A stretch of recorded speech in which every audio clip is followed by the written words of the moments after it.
काफी समय बाद आ गया है एक बड़ा आईपीओ 630 करोड़ रुपीस का। इन्वेस्ट करने से पहले एक बार ये वीडियो आप एंड तक जरूर देखें। आई एम श्योर आपके सारे डाउट्स क्लियर हो जाएंगे। मान लीजिए ये जो एल्यूमिनियम कैन है ये यूज करने के बाद आपके लिए तो कबाड़ हो जाता है, लेकिन किसी कंपनी के लिए ये जो कैन है वो रेवेन्यू का सोर्स हो सकता है, वो भी छोटा मोटा नहीं, इतना बड़ा कि वो जो कंपनी है वो मार्केट लीडर है। अगर मैं ये सारे कैन्स यूजेज के बाद कलेक्ट करूं और इसको रिसाइकिल करके मैं ऐसे प्रोडक्ट्स बनाऊं जो कि बाद में किसी ऑटोमोबाइल के या तो अलॉय व्हील्स बन जाए या फिर इस ऑटोमोबाइल के बाकी पार्ट्स बन जाए, तो एग्जैक्टली यही काम करती है सीएमआर ग्रीन टेक्नोलॉजीज, जो कि है लीडिंग मेटल रिसाइकलिंग कंपनी। सो ये कंपनी एल्यूमिनियम और जिंक जैसे बाकी मटेरियल्स को रिसाइकिल करके क्या करती है, रीयूजेबल प्रोडक्ट्स में कन्वर्ट कर देती है। सो अब ये तो हो गया एक पार्ट। अब दूसरा पार्ट है कि कंपनी जो है उसकी सबसे बड़ी स्ट्रेंथ है उसका hot liquid aluminium delivery model.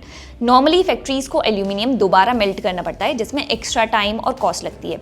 CMR directly hot liquid aluminium supply करती है जिससे कस्टमर्स तुरंत मोल्ड और रीयूज कर सकते हैं।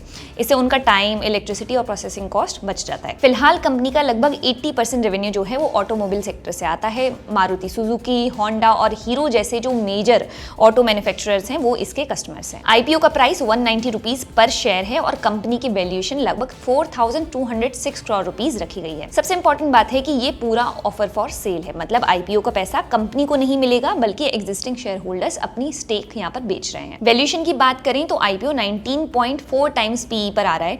ये जो वैल्यूएशन है वो मार्केट कंपनी की लीडरशिप पोजीशन और स्ट्रॉन्ग बिजनेस मॉडल को देख करके दे रहा है। अब पीयर्स के साथ एक कंपैरिजन पे नजर डाल लीजिए। FY25 में कंपनी ने 6,666 करोड़ रुपीस रेवेन्यू जनरेट किया और रेवेन्यू के हिसाब से पीयर ग्रुप की ये सबसे बड़ी कंपनी है। सो एक प्लस पॉइंट हो गया। दूसरा, एबिटा मार्जिन 4.56% है जो ग्रेविटा इंडिया के 8.38% से काफी कम है।